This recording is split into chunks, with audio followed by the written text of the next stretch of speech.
Hello again, and welcome back to Sunday School. This week, our story is called Only Say the Word, and it's based off of Matthew chapter 8, verses 5 through 10 and 13. And in this story, we're going to meet a Roman centurion. This is my art rendering of a Roman centurion. I'm not the best artist, but a couple of things you might notice. He is in the Roman army and he's big and powerful, and he carries a sword. And he's going to come to Jesus and ask Jesus for help. And that's this story. For several days, Jesus had been on the mountainside teaching people about God's ways. When he came down from the mountain, he entered a town on the north shore of the Sea of Galilee. Even though Jesus spent time in this town and would have been known around the town for his teaching and healings, it was a surprise when a centurion approached him. The disciples stiffened. What did a commander of the Roman guard want with Jesus? The sun glinted off the centurion's sword hanging at his side, a reminder of his power and position. But Jesus saw the man was clearly worried. Lord, my servant is lying at home and he can't move. He is in a lot of pain, the centurion said to Jesus. Without another word, Jesus said, I will come and cure him. Now the disciples were stunned. A centurion was asking for Jesus' help. He must have heard what was being said about Jesus, seen the men and women he had healed, but this man was puzzling. He had the power of the Roman army, yet he came to Jesus. He could have other servants, yet he cared so deeply for this servant that he asked for help. The centurion lowered his head and replied, Lord, I am not worthy to have you come under my roof. The disciples were confused. What was this man, who certainly had position and power, saying? Did this commander of the Roman guard really truly understand who Jesus was? The centurion stood straight again and said, Only say the word, and my servant will be healed. I too am a man under authority. Go, with soldiers under me. I say to one, Go, and he goes, and to another, Come, and he comes, and to my servant, Do this, and the servant does it.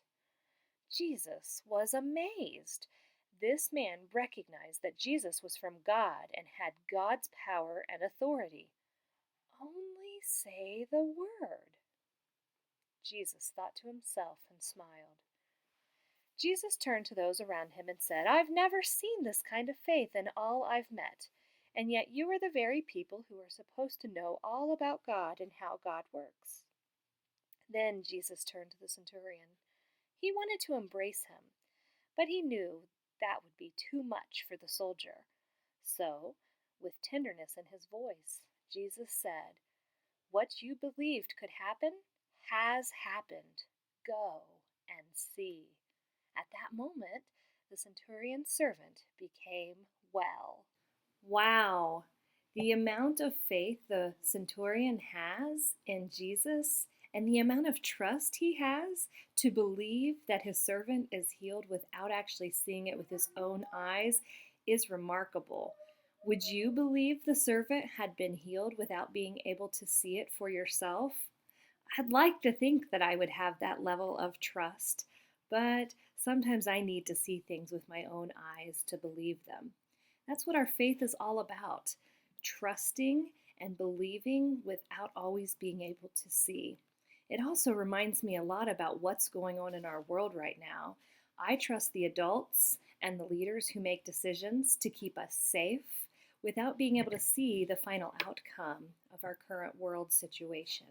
I trust that they're making our community and our world a safer place with the decisions that they make. And I hope you do too. Okay, I thought of an activity we could do to think about how trusting without seeing might feel. In your house or outside, set up an obstacle course. Then blindfold different members of your family and navigate them through the obstacle course. Then, of course, have someone put a blindfold on you and talk you through the obstacle course as well. That'll give us a sense of what it feels like to trust without being able to see. All right, will you bow your heads for a quick prayer with me? Dear God, may we have amazing faith like the centurion, believing always what you say. Amen. Cora, do you want to do an obstacle course outside this today? Yes, today. All right, we're going to do our trust obstacle course today. Right now. I hope you guys try it out, and I hope you have a great week. You want to say bye? Goodbye.